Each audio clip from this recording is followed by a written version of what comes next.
what's up sa inyo mga kapenyo? At today meron na naman tayo napaka-init na reaction video.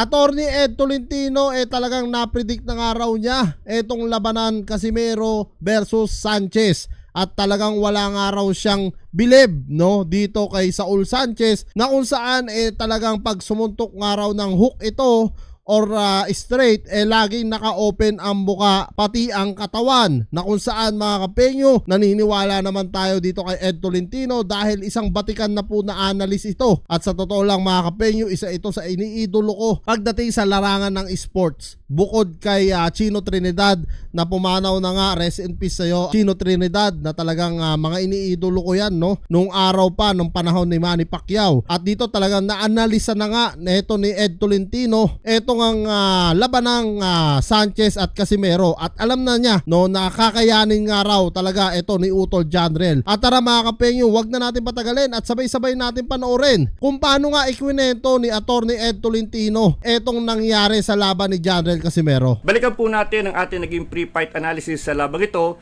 Makikita nyo po yan dito sa ating mga videos na ipinost sa YouTube.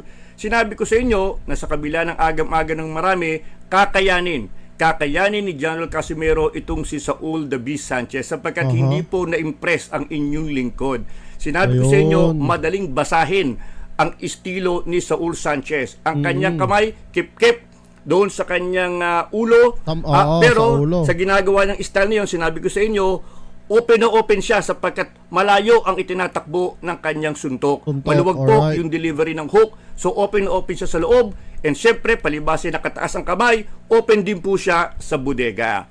At yung mga kapenyo, rinig nyo naman na kung saan bawat banat pala ni Saul Sanchez natatansya na talaga ni Utol Casimero, na kung saan pagbuka ng kanyang kaliwang kamay o kanang kamay na tumira nga siya ng hook o straight, talagang open na kung saan isang yuko lang ni Janrel at counter attack, patay talaga dito si Saul Sanchez. Kaya kita nyo naman talaga yung nangyari, ganun talaga yung nangyari ayon dito sa prediction ito ni Ed Tolentino. Po ang nabasa ni General Casimero, very brilliant way to dissect itong si Saul Sanchez. Tinira po niya ng isang matinding suntok sa bodega dahil nga po nakataas ang guard nitong si Sanchez.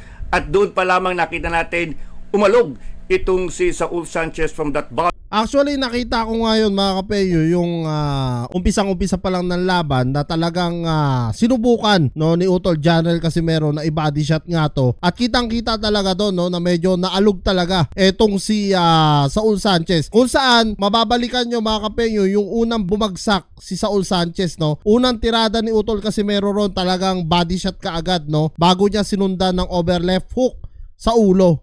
Body shot, he was never the same. The wind was knocked off him. General Casimero pursued him. He actually fell and nag-touch yung gloves sa canvas. So that was a knockdown.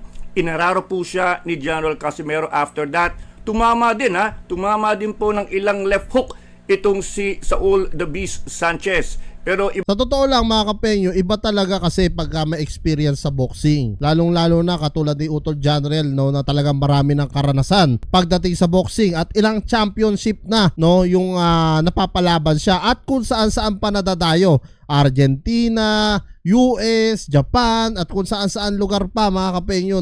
Doon pa lang sa experience niya na yon, kahit walang conditioning coach etong si Janrel, at kung ang kalaban lang niya mga talagang pipitsugin lang or kahit may experience basta hindi naman ganun kagaling, talagang mamamain lang ito ni Utol Janrel. Talagang makakaya niya to kasi alam ni Utol kung saan niya patatamaan. Alam din niya yung tempo ng counter attack bago sumuntok etong si Saul Sanchez, kaya talagang tansyado niya. Iba na yung adrenaline ni General Casimero. Tumama si Sanchez, napaatras si General Casimero, pumasok si Sanchez wide open for the counter left hook, dapa itong si Saul the Beast Sanchez. Yes, yan yung sinasabi ko sa inyo mga kapenyo, na baka mamaya in-underestimate din ni Saul Sanchez etong si Utol Casimero, na kung saan nakikipagsabayan siya. Kitang-kita naman mga kapenyo makikita nyo naman sa first round pa lang, kahit na napupuruan siya ni Janrel,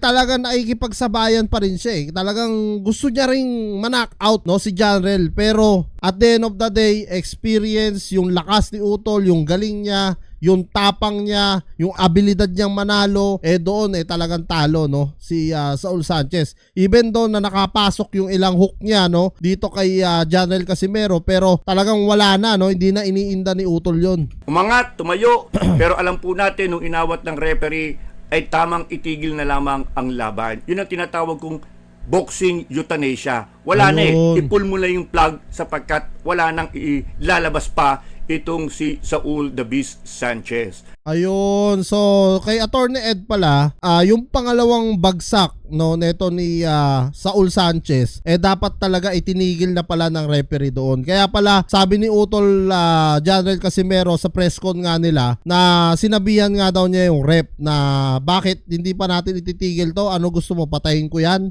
Sabi nung referee daw, go. Kaya talagang tinira pa rin ang tinira ni Janel, no, na kung saan bilang isang boksingero, syempre lagi sila napapalaban, no? So kabisado rin nila yan kung talagang ang kalaban wala nang lakas, wala nang power, hilo na. So delikado din kasi mga kapenyo pagka sobra talagang hilo ang isang boksingero, pwede rin po talagang makomatos o mamatay, no? Kaya napakahirap din talaga ng boxing. Lalo na yan hindi naman sila nakakapagsalita dyan, no? Kumbaga may mouthpiece sila kaya ang hirap.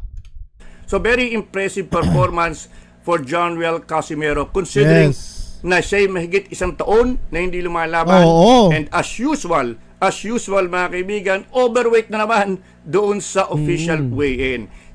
Grabe mga kapenyo, no? Biruin nyo isang taon na hindi lumaban, no, si Janel Casimero, na kung saan dapat yun lamang na si Saul Sanchez. Tapos yung mga last fight pa ni Saul Sanchez talagang 12 rounds, 10 rounds. Kumbaga talagang na siya, no? Talagang batak na rin siya. Pwede na siya kay Janel Casimero talaga, no? Kaso sa IQ, sa experience, sa tapang, doon siya hindi umubra talaga kay Utol. Sabi ko sa inyo, huwag ang depensa ng Sanchez. Hindi ako impressed sa listahan ng kanyang mga biktima. Even though he went the 12-round distance with Jason Maloney for the WBA bantamweight title, sinabi ko that was 118 pounds. He was moving up to 122 for Janel Casimero. Mas mabigat pa si Janel Casimero in the actual fight. So, nagkadoble-doble ang problema ni Saul Sanchez.